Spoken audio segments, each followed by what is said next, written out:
Pour notre second podcast à Blois, on s'intéresse à la Loire comme inspiratrice. Le photographe Manolo Chrétien s'est associé à l'auteur Bertrand Chauvet et à l'audionaturaliste Boris Jolivet pour nous proposer une vision poétique et expérimentale en images, en mots et en sons. Plongeons ensemble dans cette œuvre collective intitulée Fusion. À l'origine, c'est une exposition photo, Manolo, c'est ça ? Oui, à l'origine, en fait, c'est un projet avec Bertrand qui date d'il y a beaucoup d'années et en fait qu'on a réussi à accomplir il y a 2 ans. On a eu cette intention initiale, était un livre avec des textes de Bertrand. On est 2 photosensibles, on va dire, et on se connaît par l'image. Et je sais que Bertrand aussi a toujours été un adepte des haïkus et des textes brefs qu'il pose sur ses images. Et on a eu ce projet de marier mes images à ces textes. Et peut-être un jour on fera l'inverse, mais je suis un peu plus maladroit. Je me défends mieux avec l'image qu'avec le son ou le texte en tout cas. Mais voilà, c'est un projet qui est né il y a 2 ans très sérieusement et qui aboutit à un livre qui a lui abouti derrière à une exposition qui a eu lieu en 2019-2020, début 2020 au domaine de Chaumont-sur-Loire.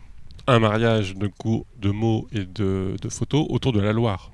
Sur le thème de la Loire, qui nous est très cher depuis qu'on y est. Moi, j'y suis depuis 30 ans.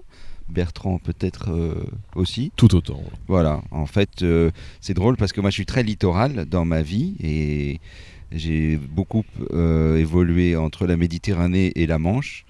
Et en fait, je me suis posé entre les deux. Peut-être parce que je n'arrive pas à faire mon choix et que finalement, mon fil, c'est ce cordon ombilical qu'est la Loire qui mène à l'océan d'une certaine manière. Et ma première approche quand j'ai fait ce travail, c'était un hommage à la Loire, mais à mes tout débuts en photographie ici. Ça s'est un peu déclaré, d'ailleurs ça s'est déclaré suite à nos échanges, c'est cette passion pour la photo. Et au début, j'avais un regard sur la Loire qui était très différent de celui sur l'océan. Et finalement, au fil du temps, je fais beaucoup de photos, en fait, des éléments en mouvement, la dynamique des fluides. C'est mon fil rouge artistique, on va dire, est lié à la dynamique des fluides générée par la gravitation terrestre. Moi, ce qui m'intéresse dans le monde d'aujourd'hui, c'est ce qui bouge lié à la gravitation terrestre. Nous, la façon dont on s'anime, la façon dont l'eau s'anime, elle est attirée par le centre de la Terre, comme nous, comme le reste. Et en fait, c'est ce mouvement des fluides qui m'a toujours fasciné. Et en fait, j'ai fait ce rapprochement entre mes photos de vagues et mes photos de Loire parce que j'ai cette fascination pour les vagues et les éléments toujours en mouvement, les ondulations, tout ce qui va être lié à la houle générée par les vents.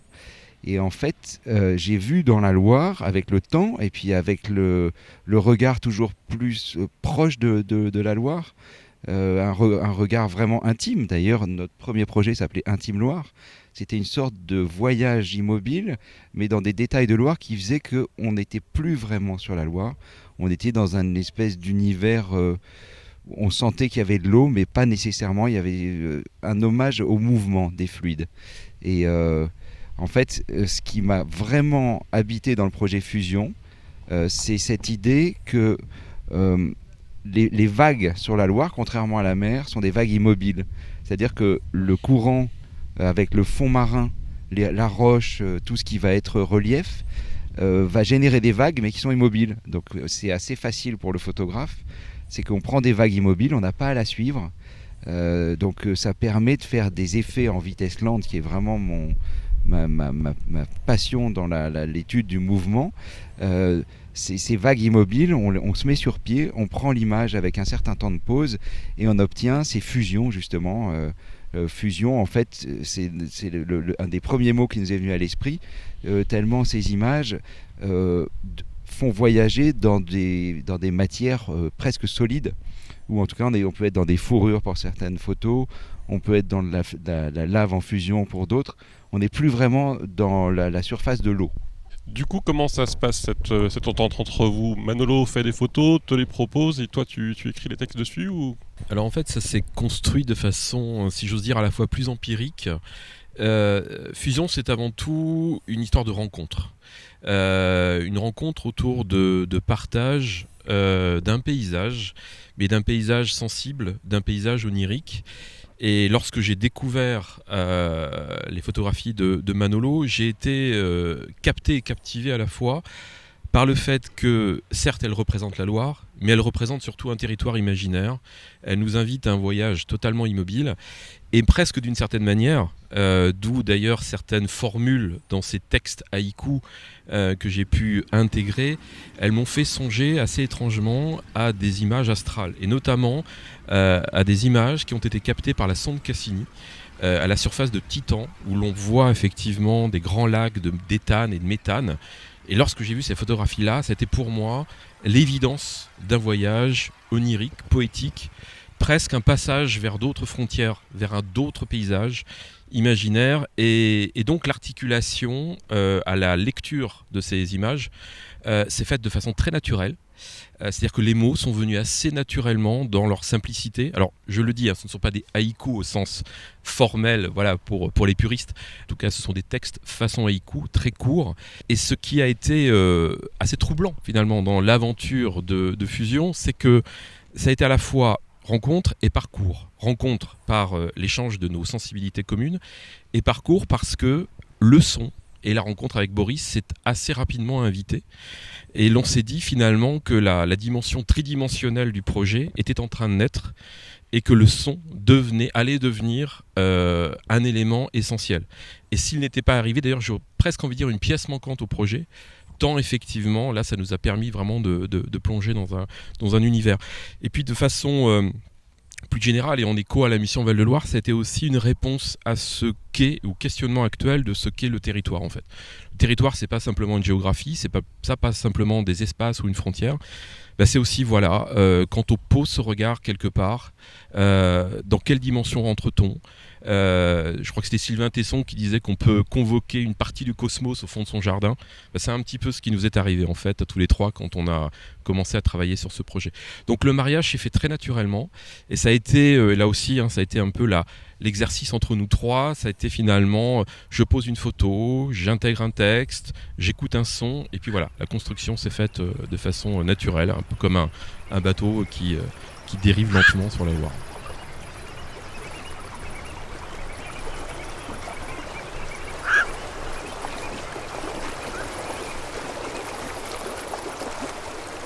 Alors le troisième homme, c'est Boris, qui a amené le son Boris que nos auditeurs et spectateurs connaissent, puisque depuis le début de notre périple, on écoute quelques-uns de tes sons dans mon quiz sonore. Comment s'est fait la rencontre avec toi, Boris ? Comment tu es intervenu sur ce projet ? Moi, c'est vraiment au travers de la mission Val-de-Loire qui m'avait contacté pour divers projets et notamment pour tous les événements qui vont avoir lieu pour ces 20 ans de l'inscription au patrimoine. Voilà, donc j'étais en contact avec eux. Et puis, je crois que la connexion s'est faite de par Francis, Bruno de la mission Val-de-Loire finalement, qui a dessiné un petit peu de par nos travaux.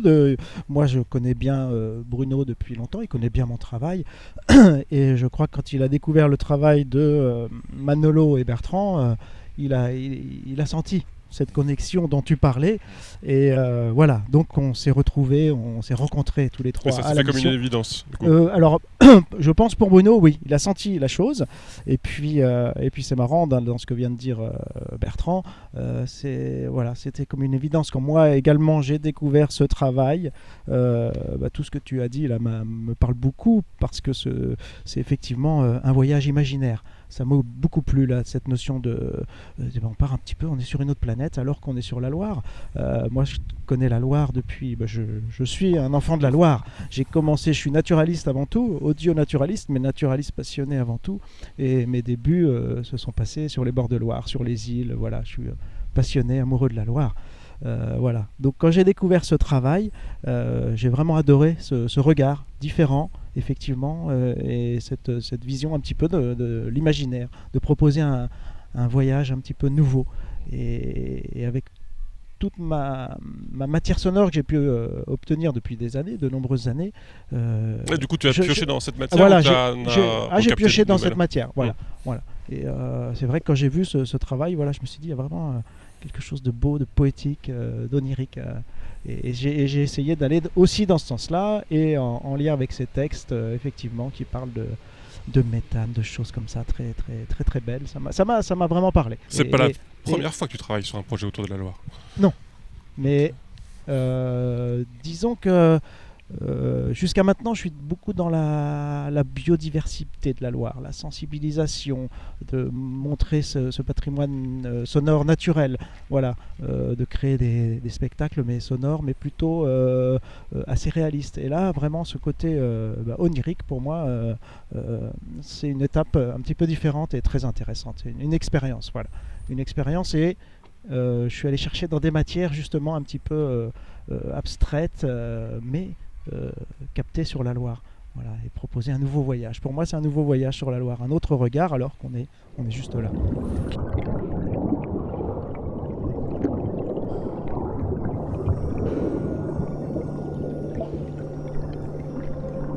Est-ce qu'on peut dire que vous avez aussi fusionné vos différentes sensibilités dans ce projet ? Oui, c'est certain. Et là, effectivement, ce trio, ce trinôme, je ne sais pas comment on peut le définir, mais c'est comme un tabouret. C'est-à-dire que si on enlève un, tout se casse la figure. Et là, le fait qu'on soit à 3 renforce tout. C'est-à-dire que, et effectivement, moi je parle de fusion, prend tout son sens. C'est ça.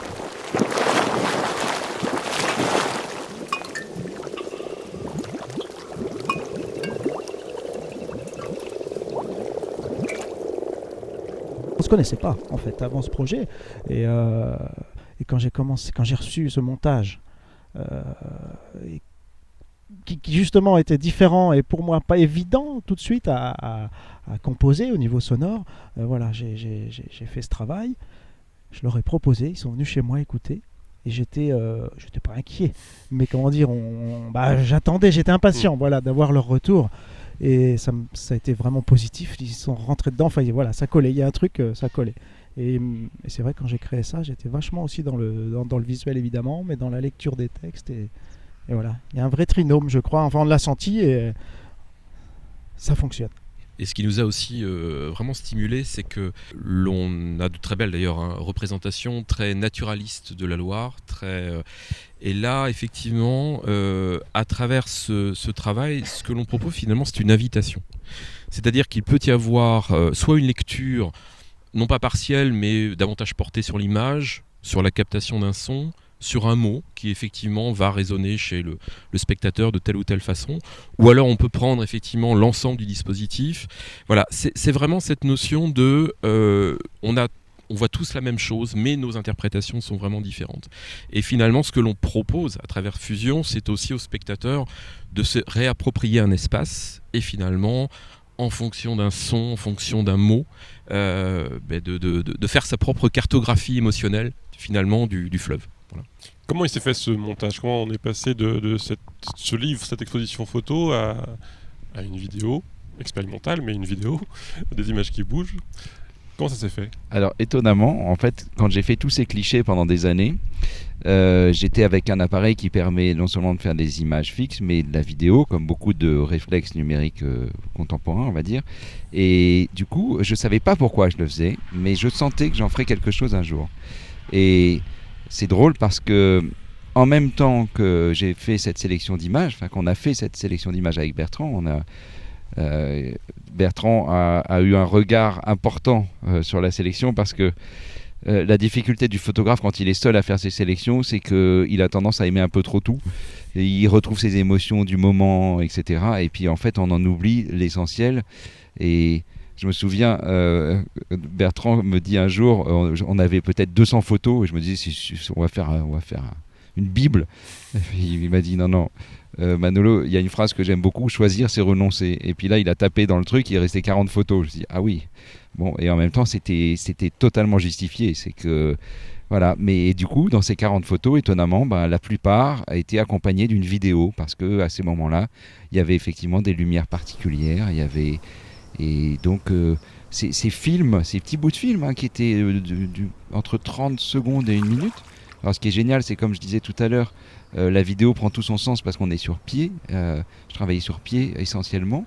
Et du coup, ça ouvrait un champ de vidéo en vitesse lente parce que non seulement je fais la photo en vitesse lente, mais je fais la vidéo en vitesse lente. Donc une espèce d'éloge de la lenteur permanent. Et en fait, c'était marrant parce que mes photos, je travaille dans ce principe qui fait qu'on a l'impression qu'on a une vidéo figée. Et là, les vidéos, c'est comme des photos animées, mais tout en douceur, tout en lenteur. C'est vraiment quelque chose qui fait qu'on redéfinit la lecture du courant. On court justement, il y a des choses qu'on ne voit pas. Et le fait de ralentir tout ça permet d'observer des choses qui nous ont apparu évidentes. Pour accompagner le livre, il fallait qu'il y ait cette vidéo. Oui, tout à fait. C'est vrai que quand tu parles de redéfinition, il y a la redéfinition de l'espace, parce que finalement, quand on regarde les photographies de près, on peut être partout, sur Terre ou dans l'espace, je le redis, et en même temps une redéfinition du temps. Et les textes que j'ai choisis, les mots que j'ai choisis, avec quelques objectifs, si j'ose dire, à atteindre. Le premier d'entre eux, c'était d'atteindre l'intimité du fleuve. Alors il y a une très belle citation, je crois, d'un critique de Jean-Claude Demagny qui dit que l'intimité s'éloigne au fur et à mesure que l'on cherche à s'en approcher. C'est vrai, c'est quelque chose d'inaccessible. Et en même temps, le fleuve, il est grandiose, mais il est aussi très intime. Donc cette notion d'intimité et cette notion effectivement de lenteur et de fixité. Voilà. Donc les mots ont été aussi choisis, la rythmique des mots, le découpage des mots en résonance vraiment avec les images. Et le défi qu'a relevé Boris, c'était d'arriver effectivement, une fois que ces deux éléments du décor étaient posés, à trouver également un espace son qui puisse aussi nous inviter à redéfinir l'espace et le temps. Parce que du coup, tu t'es complètement adapté, ou au final le montage a été aussi un peu revu autour du son? Je me suis complètement adapté. Il y a une séquence, je me souviens, je t'ai appelé, qui me... Justement dans le tempo, on va dire, qui me gênait un petit peu, donc on en a parlé, voilà, mais vraiment une mini-séquence. Tout le reste, je me suis adapté à ce rythme qui n'était vraiment pas évident pour moi. Je suis habitué à monter des films, en fait, naturalistes, nature, où on a des rythmes, des choses qui vont vite, ça se calme, etc. Enfin voilà, un film, on va dire, plus classique. Et là, je me retrouve devant quelque chose que, comme vous venez de dire, dans un tempo... complètement différent, très linéaire, très doux, très calme. Et ça, voilà, ce que je disais tout à l'heure au début, je me suis dit comment je vais me sortir de cette chose-là avec beaucoup de fondus enchaînés, très peu de cuts, voilà, quelque chose d'inhabituel. Et du coup, j'ai fonctionné autrement et je me suis surtout immergé dans ce rythme. Voilà, prendre le temps. Pour moi, c'est une immersion au final, ce voyage. Et ça demande justement un petit temps d'immersion pour rentrer dans cet univers, dans ce projet. Il faut attendre, il faut être patient. Voilà, comme l'eau, comme la nature. Il faut savoir être patient pour réussir à ce voyage quelque part et se laisser embarquer. Et c'est ce que j'ai fait, j'ai pris ce temps. Voilà, on est dans le temps. C'est vraiment une notion de temps différente et il fallait que je joue à tout prix ça. Mais c'était passionnant et donc je suis allé chercher des choses. En fait, moi je fonctionne assez comme ça. Ça va évoquer une émotion chez moi, une séquence, une vidéo, une image. Et ça m'évoque un son. Je connais bien mes sons. Voilà, je vais le chercher, je le mets en place. Ça marche pas. Je vais en chercher un autre. Voilà, comme je suis vraiment allé chercher des textures. Et là, j'ai vraiment fait abstraction de l'eau, du mouvement, dans le sens réaliste. J'ai pas cherché du tout le réalisme. Et je suis allé chercher des textures. Voilà, des textures. Et pour moi, il y a beaucoup de musicalité et de notion de temps. Exactement, c'est ça. Y compris dans les sons, je suis rentré dans ce jeu, on va dire.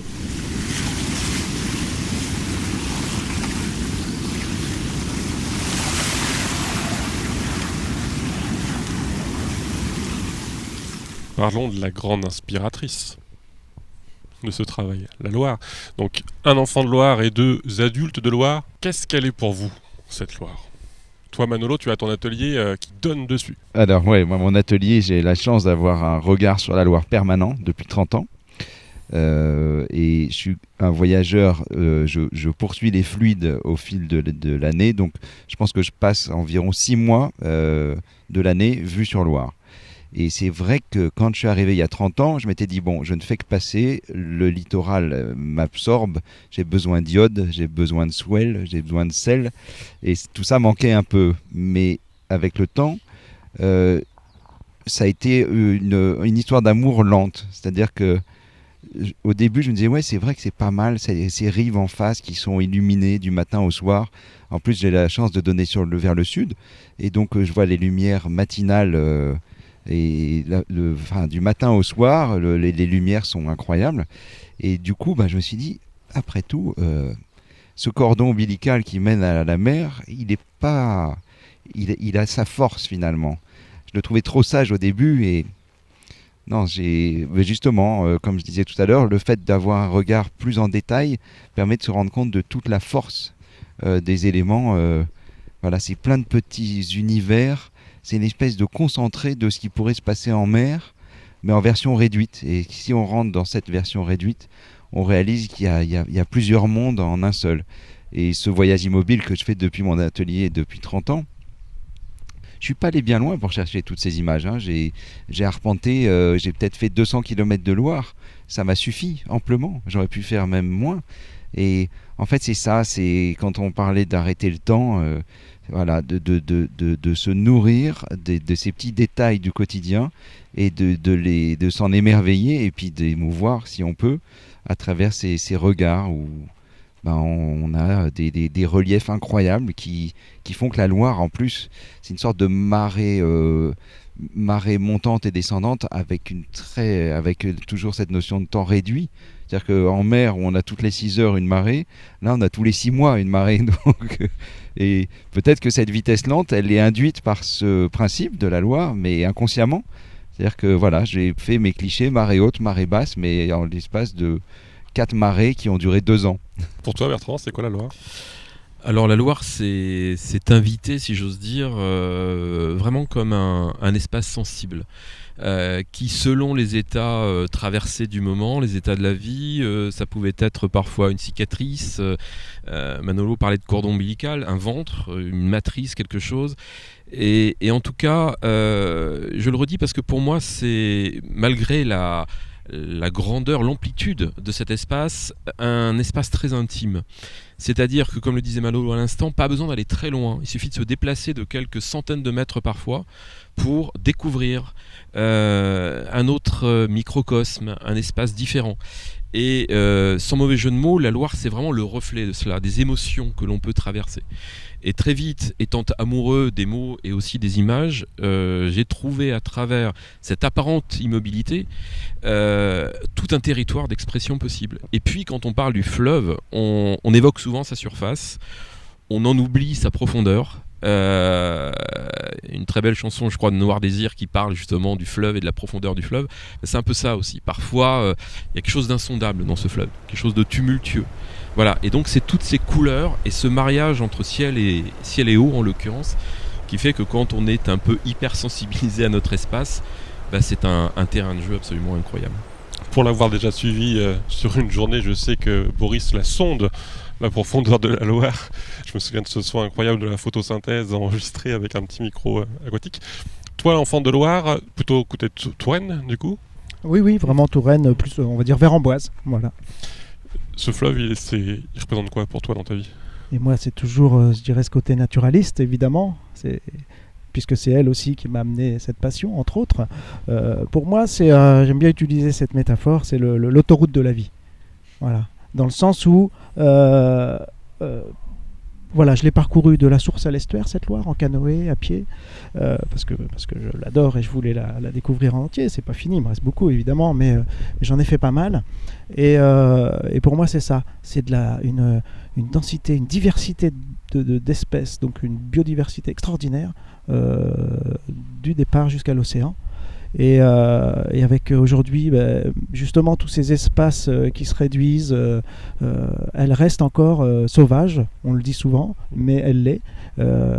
Voilà, on peut voir, tu m'as fait voir une photo tout à l'heure, un aigle pêcheur à Tours ou à Blois en pleine ville, avec un poisson comme on voit dans les films de la BBC, mais non, on peut voir ça là, peut-être qu'on va en voir un passer en pleine ville. Elle traverse, voilà, elle est contrainte, disons que les espaces, l'humain, l'homme empiète petit à petit, mais elle reste là, et j'aime bien cette notion d'autoroute justement de la vie, puisque, et pourvu que ça dure, voilà, elle reste belle, elle est saine. Moi, je l'ai connue quand même beaucoup plus jeune, où elle était finalement beaucoup plus polluée que maintenant. Donc il y a des beaux efforts. J'ai vu le castor revenir petit à petit, le balbuzard aussi qui n'était plus là. Voilà, des espèces qui reviennent, la loutre.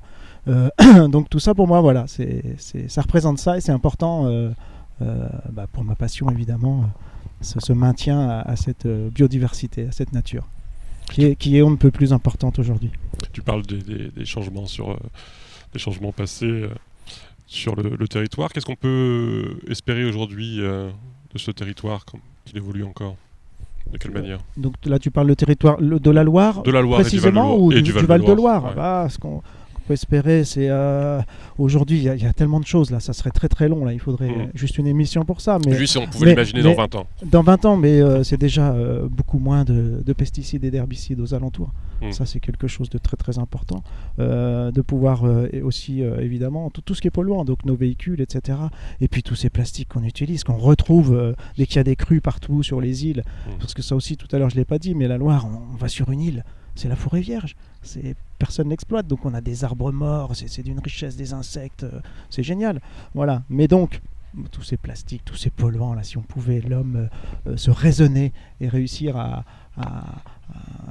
limiter tout ça là, dans notre consommation future, ça, mais c'est en général de toute façon, mais pour le Val de Loire aussi. Voilà. Je pense qu'on est tous d'accord à ce sujet. On est tous d'accord et en écho effectivement à ce que vient de dire Boris et collectivement on peut saluer la démarche, le soutien de la mission Val-de-Loire autour de ce projet-là. C'est que finalement aussi ce que l'on propose à travers certes une vision très personnelle, très onirique comme on le disait tout à l'heure, c'est aussi un nouveau regard sur un espace qui est à protéger et à préserver. Parce qu'effectivement on peut être très didactique, pédagogique, il faut l'être, il faut informer. Et puis il faut aussi redire, on a tourné le dos au fleuve, ça fait des années, voilà. Enfin, les nouvelles générations reviennent vers le fleuve, mais ils reviennent vers le fleuve pas pour l'exploiter, reviennent vers le fleuve d'abord pour le protéger, pour mieux le connaître. Et si le champ de l'expression, entre guillemets artistique, peut participer justement à ces nouveaux points de connexion et finalement en divaguant autour de la Loire découvrir effectivement qu'il y a des espèces endémiques, qu'il y a vraiment du végétal, du minéral, de l'animal à protéger, à préserver. Voilà, ça participe de ce travail vraiment de réappropriation, de rencontre entre le fleuve et l'homme. Oui, c'est bien ça, c'est vrai que j'ai pas évoqué non plus cette notion, mais de réappropriation. Là, on voit des bateaux, effectivement, il y a 20 ans, c'est pareil, on n'avait pas tous ces bateaux qui reviennent, donc vivre avec le fleuve, et c'est vrai que moi, encore aujourd'hui, j'emmène des gamins, de copains, et puis c'est plutôt la génération, disons, de nos parents qui vont dire « Oh, attention, la Loire est dangereuse, il faut pas se baigner ». Ça, c'est des discours, alors qu'elle est dangereuse, mais pas plus qu'une piscine, ou que la mer, ou que le ski, que sais-je, voilà, donc effectivement. Aussi ça, c'est encore un cap qu'on n'a pas franchi dans la réappropriation. Que ça revient, mais tout doucement. Et puis c'est générationnel, voilà. Il y a des générations, c'est mort. Voilà. Dans leur tête, c'est trop dangereux. Il y a eu trop de morts, donc c'est dangereux. On leur a appris, c'est culturel. Donc ça, c'est pareil, c'est vrai que ça évolue. On se réapproprie la Loire, qu'il y ait des plages, des guinguettes, voilà, que ça vive aussi, mais d'une belle manière. C'est des choses que tu as observées avec ton appareil photo, Manolo ? Oui, alors en même temps, j'ai cherché tellement de solitude et d'insolitude, mais en tout cas, il y a un truc sur lequel je suis 100% d'accord, c'est le fait que on développe et même je pense que ça se ressent au niveau du tourisme. Alors, ce que je ne souhaite pas, c'est que ça ne devienne pas la Vasse-les-Flots, mais on a peut-être que nos futurs enfants connaîtront des déplacements massifs vers la Loire comme ça se fait vers les plages, mais je pense pas. Mais en tout cas, c'est génial de voir que effectivement, moi je suis arrivé à Blois il y a 30 ans. Quand j'ai parlé de la Loire à certains, ils m'ont dit « Mais Manolo, c'est super, mais on a eu trop de tragédies. On a eu trop de choses dures avec la Loire. » Moi, j'imaginais une balade en bois là, sur les bords de Loire, au niveau de la route, mais de l'autre côté du parapet, pour que les gens aillent d'un parking au centre-ville en mode vraiment comme une cale, comme une promenade littorale. Et on m'a dit, mais non, c'est trop dangereux, si quelqu'un tombe. Oui, mais dans les ports, sur le littoral, il y a effectivement des accidents, mais les gens sont conscients. Et je pense que ça naîtra avec le temps. Et on aura toutes ces promenades ligériennes. On a l'Eurovélo-Route de Loire, là, qui est déjà un projet extraordinaire. Et puis la Mission Loire, qui fait tout ce travail incroyable. Donc c'est génial. C'est vraiment génial. Mais les touristes venaient, mais doucement, comme fusion. en douceur. Je me permets Bertrand, juste parce que je suis curieux, je vois que tu as apporté un carnet. Tu as des textes dedans, peut-être un inédit ou pas? Alors, pas d'inédit, mais c'est vrai que le carnet, bah voilà, on parlait de voyage, le voyage est associé au carnet. J'ai toujours avec moi ce petit carnet qui me suit et qui me donne l'occasion d'écrire. Voilà, le ressenti que je peux avoir sur l'espace. Alors, pas encore de texte inédit, mais peut-être, on en discute, parce que c'est aussi une aventure qui est née de cette rencontre, mais une aventure qui est appelée à se prolonger. Et l'on imagine déjà des versions, alors j'aime pas du tout le mot augmenté qui est très à la mode, en aucun cas, plutôt des versions différentes, enrichies, mais pourquoi pas, à discuter entre nous trois, mais une poursuite de trajectoire. Donc voilà, il y aura quelques mots qui ne sont pas encore consignés, mais qui viendront peut-être compléter de nouvelles images et de nouveaux sons. Donc ce projet, on le découvrira lors des escales l'été prochain, des escales qui n'ont malheureusement pas pu avoir lieu cet été. Messieurs, merci beaucoup. Merci. Merci beaucoup. Merci Julien. Et au plaisir pour d'autres projets.